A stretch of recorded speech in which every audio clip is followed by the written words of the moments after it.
केंद्रीय मंत्री यशवंत सिन्हा शनिवार को ममता बनर्जी की पार्टी तृणमूल कांग्रेस में शामिल हो गए। उन्होंने कोलकाता में स्थित टीएमसी के दफ्तर में पार्टी की सदस्यता ग्रहण की। पश्चिम बंगाल चुनाव से ठीक पहले यशवंत सिन्हा ने ये फैसला लिया है।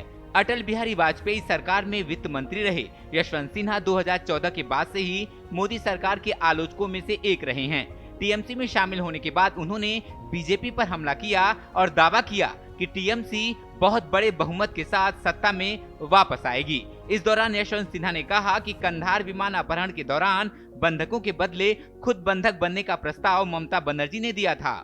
एक बहुत गंभीर लड़ाई आज जो देश में चल रही है, वो गंभीर लड़ाई केवल चुनाव की लड़ाई नहीं है, केवल राजनीति की लड़ाई नहीं है। वो देश की अस्मिता की रक्षा, देश में जो प्रजातंत्र है उसकी रक्षा की लड़ाई में बदल चुकी है। और मुझे लगता है कि जो लोग भी इसमें विश्वास रखते हैं कि देश में प्रजातंत्र कायम रहना चाहिए, उनको इकट्ठे आने की जरूरत है।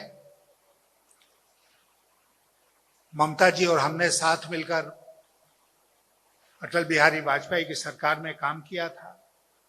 ममता जी शुरू से ही एक फाइटर रही हैं।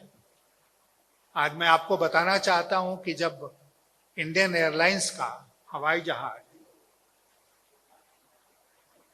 उसको अगवा कर लिया गया था, अपहरण हो गया था और जो आतंकवादी थे उसको कंधार ले गए थे, तो कैबिनेट में एक दिन चर्चा हो रही थी, तो ममता जी ने ऑफर किया कि वो स्वयं हॉस्टेज बन के जाएंगी वहां पर, और शर्त ये होनी चाहिए कि बाकी जो हॉस्टेजेस हैं उनको आतंकवादी छोड़ दें और वो उनके कब्जे में चली जाएंगी और जो कुर्बानी देनी पड़ेगी वो कुर्बानी देंगी देश के लिए। तो आज ऐसी सारी ताकतों को इकट्ठे आने की जरूरत है। बंगाल में चुनाव होने जा रहे हैं, इसमें कोई शक नहीं है कि तृणमूल कांग्रेस बहुत थंपिंग मेजॉरिटी के साथ सत्ता में वापस आएगी।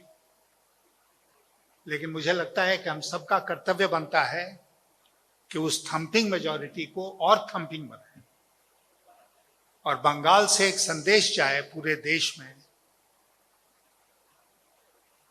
कि देश अब इसको बर्दाश्त नहीं करेगा।